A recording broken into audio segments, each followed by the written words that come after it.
our interest in the park. Well, we're putting an increased effort, and there's been, for example, the King and our Minister have visited Asia in recent times, countries like Japan, Thailand. They've also visited Korea. You're going to see more emphasis coming from Asian companies because of the market opportunities that the Middle East offers. Also, we're putting an increased effort into America again.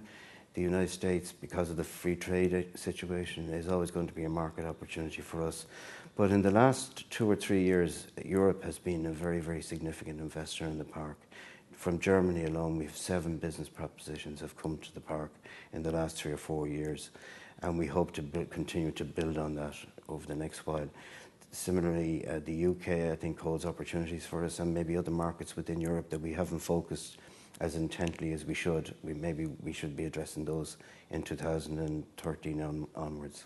In fact, this year we're going to have 8 expansions on the park, which I think is a vote of confidence. A, in what the park is and how the park is administered. B, the quality of doing business from here. And the first project is one that Salah alluded to, is Mondelez, which was formerly Kraft. It's going to be the 3rd biggest food company in the world a 3rd biggest food factory, excuse me, in the world when this project is up and running at the end of 2013. Just to give you some figures at the moment, there's 2,000 additional jobs here that wouldn't be in Bahrain if this park didn't exist at the moment. In addition to that, there's a significant amount of the park is an export driven. It's not, as we've already said to you, we don't cater for companies that are dealing in Bahrain. The business has to have an export, has to be predominantly export related. So as a result of that, there's a huge increase in export activities.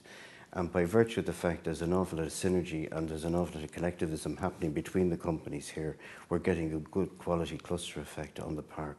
So that's creating both import substitution and increased exports as a consequence. So it's really beginning to make an impact. In 2 months' time, we're going to be able to clarify those figures. I've just been approved to get an economist to come and collate all this data into such a way that we can make the presentation to the outside world, and we will do that in the next couple of months.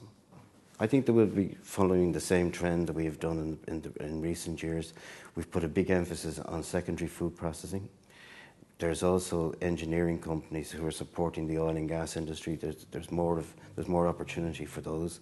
We'd like to see more medical type projects here. We've 1 or 2 that have really come through, but we'd like to see more in the medical devices and maybe in the generic pharmaceutical industry, where, for example, India is very, very powerful and strong country. South Africa, for example, 2 opportunities for the Middle East, and there is a market opportunity in those areas.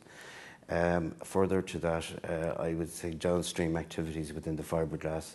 Again, because we have a frontline fiberglass company on the park, there is opportunities for other companies to come along and leverage off their product. It's very much hands-on. It's not something that we put up in a slide and say that we run a one-stop shop. This is a constant. In fact, the 2 guys that run this department, that's their full-time job. So when a company comes through and we support them or bring them through our committees and whatever else, we hand the case to those guys, and they basically do all the interface, whether it's on the electricity demands or whether it's on the LMRA, which is the body here responsible for employment and how employment evolves and whatever. They take that on board, and they also, when the industrial license is offered to the company and the certificate of registration and all of that, they help companies make that happen. And companies come back time and again to us and say that without that service they would find it very, very difficult. It's a big undertaking on our part because, for example, we could actively use those 2 guys doing other activities, but we see this as a very primary part of what we should be doing and how we should be able to support companies getting their operations up and running quickly.